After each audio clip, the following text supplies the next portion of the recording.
आज हम जैसी करनी वैसी बननी लोकोक्ति पर कहानी पढ़ेंगे। जैसी करनी वैसी बननी का अर्थ है जिसके जैसे कार्य काम होते हैं वैसा ही उसको फल मिलता है। अच्छे कार्यों का अच्छा फल मिलता है, वह बुरे कार्यों बुरे कर्मों का बुरा फल मिलता है। इसलिए सदैव हमेशा अच्छे काम ही करने चाहिए। तो हम इस संदर्भ में एक कहानी पढ़ते हैं। दीनू पढ़ा लिखा होनहार नवयुवक था।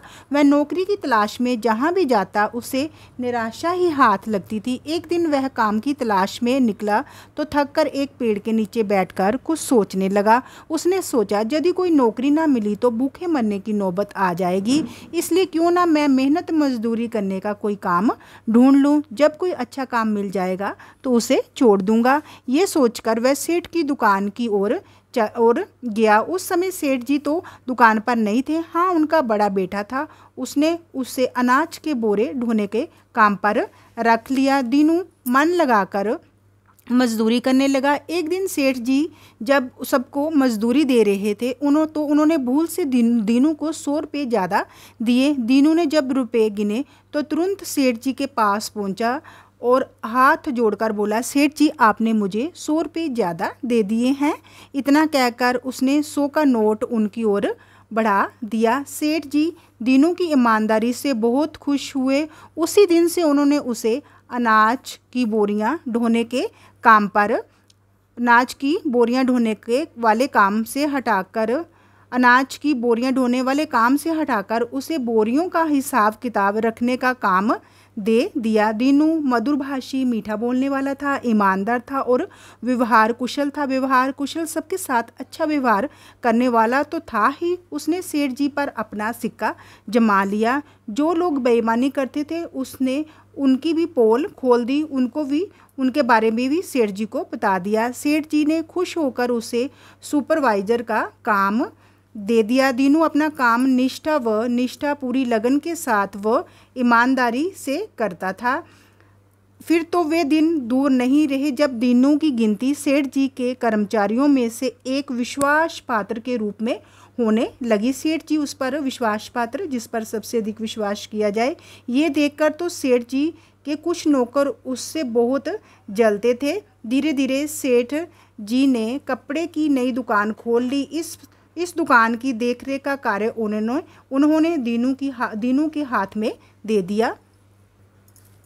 एक दिन काम के सिलसिले में दीनू की मुलाकात मोहन नामक युवक से हुई। धीरे धीरे ये मुलाकात दोनों में घनिष्ठ पक्की मित्रता में बदल गई। मोहन एक नंबर का निकम्मा और कामचोर था। निकम्मा काम ना करने वाला, काम से जी चुराने वाला और कामचोर था। वह शराब का सेवन भी किया करता था। बातें बनाने में वह बड़ा तेज था। धीरे धीरे उसने दीनू को शराब की लत लगा दी, अर्थात उसने दीनू को शराब की पीने पर मजबूर कर दिया। अब दीनू सेठ जी का काम उतने मन से नहीं करता था जैसे पहले किया करता था। शराब के सेवन की वजह से अब उसने सेठ की दुकान पर हेराफेरी भी करनी शुरू कर दी। हेराफेरी मतलब वो सेठ के पैसे चुराने शुरू कर दिए। दुकान के अन्य दूसरे नौकरों ने जब सेठ जी को इस बारे में बताया तो सहसा अचानक उन्हें अपने कानों पर ही विश्वास न हुआ।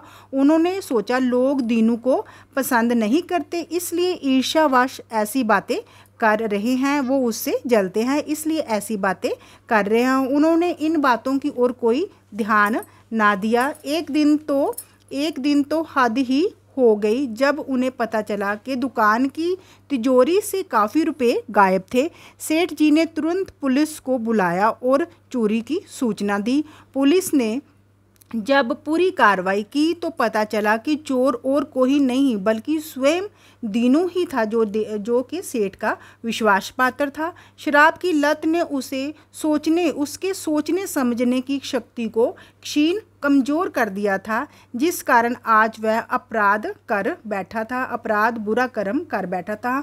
मोहन की संगति, मोहन के साथ ने उसे बुरे गुणों का शिकार, दुर्गुण क्या होता है, बुरे गुणों का शिकार बना दिया। सेठ जी को जब सच्चाई पता चली तो वह हक्के बक्के रह गए। हक्के बक्के रहना, बहुत हैरान हो गए।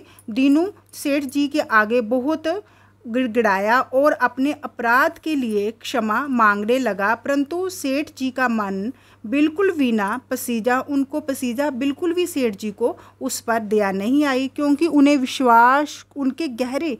विश्वास को गहरा धक्का लगा था, क्योंकि वो दीनू पर बहुत विश्वास करते थे। पुलिस उसे हथकड़ी लगाकर थाने ले आई और जेल में डाल दिया। जब उस पर मुकदमा चला तो उसे चोरी के मामले में 2 साल की कारावास का दंड सुनाया गया, कारावास जेल का दंड सुनाया गया। सच तो सच है, उसकी अच्छी करनी ने उसे सेठ जी का विश्वास पात्र बनाया। उसके अच्छे कार्यों ने उसे, जब उसको शराब की लत नहीं थी तो उसके अच्छे कामों ने उसे सेठ जी का विश्वास पात्र बनाया, और उसकी बुरे कामों ने उसे जेल पहुंचाया। किसी ने ठीक ही कहा है कि जैसी करनी वैसी भरनी, जैसा करोगे वैसा ही भरोगे, वैसा ही फल मिलेगा। अगर आपको मेरी वीडियो अच्छी लगी हो तो इसे लाइक, शेयर और सब्सक्राइब कीजिए। धन्यवाद।